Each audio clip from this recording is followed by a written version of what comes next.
Sungai Citarum terbentang sepanjang 297 km, bermula di situ Cisanti, Kabupaten Bandung, dan berakhir di pantai utara, Kabupaten Bekasi dengan luas 11.323 km persegi dan melewati 13 kabupaten kota.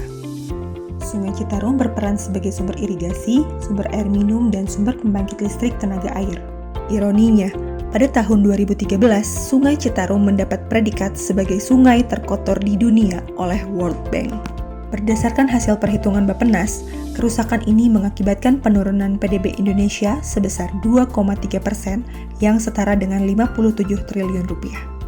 Kerusakan ini disebabkan oleh limbah beracun yang berasal dari limbah domestik rumah tangga, peternakan, dan industri. Sebagian besar masyarakat yang tinggal di sekitar sungai menggunakan Citarum sebagai tempat sampah raksasa dan destinasi akhir semua jenis kotoran. Lalu, apa tindakan pemerintah?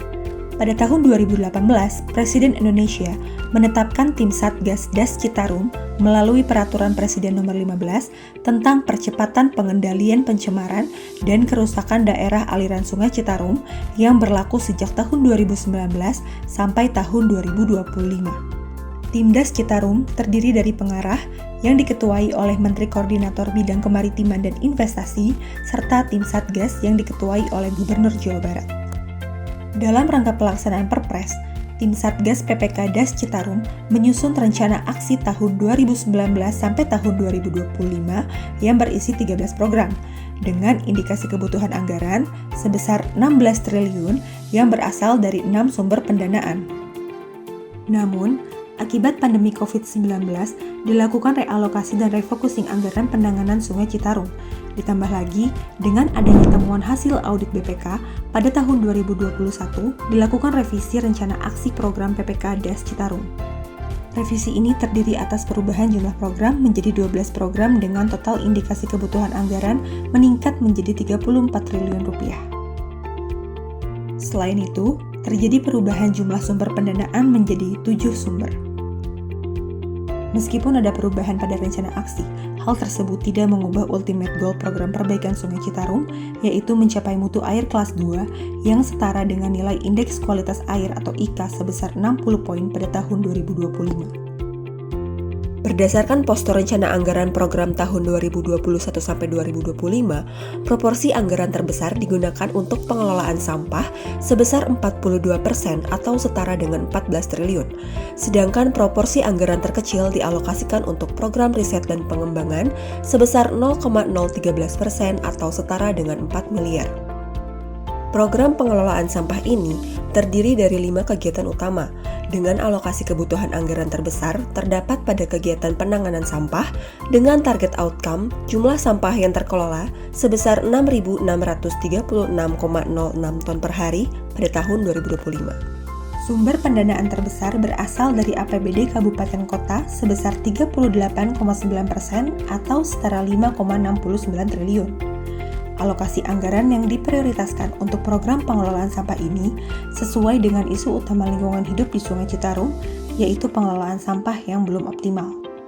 Namun, jika dilihat alokasi anggaran per tahun, ada pergerakan prioritas program dari tahun 2021 sampai tahun 2025. Pada tahun 2021, anggaran terbesar dialokasikan untuk program pengelolaan sumber daya air dan pariwisata. Sementara tahun 2022 hingga 2025, anggaran terbesar dialokasikan untuk program pengelolaan sampah. Berapa ya anggaran yang sudah digunakan? Realisasi anggaran pada tahun 2019 sebesar 207,5 miliar. Lalu, pada tahun 2020, total realisasi anggaran sebesar 714,7 miliar. Realisasi tahun 2021 tidak diperoleh datanya. Kemudian, pada tahun 2022, realisasi anggaran sebesar 938 miliar. Sampai dengan tahun 2022, anggaran yang sudah digunakan untuk program PPK Das Citarum diestimasikan sebesar 1,9 triliun rupiah atau masih di angka 5,6% dari indikasi kebutuhan anggarannya. Realisasi anggaran terbesar pada tahun 2019 digunakan untuk penanganan lahan kritis sebesar 53,29% atau 110 miliar. Kemudian, diikuti oleh program pengelolaan sumber daya air sebesar 32,53% atau 57,5 miliar.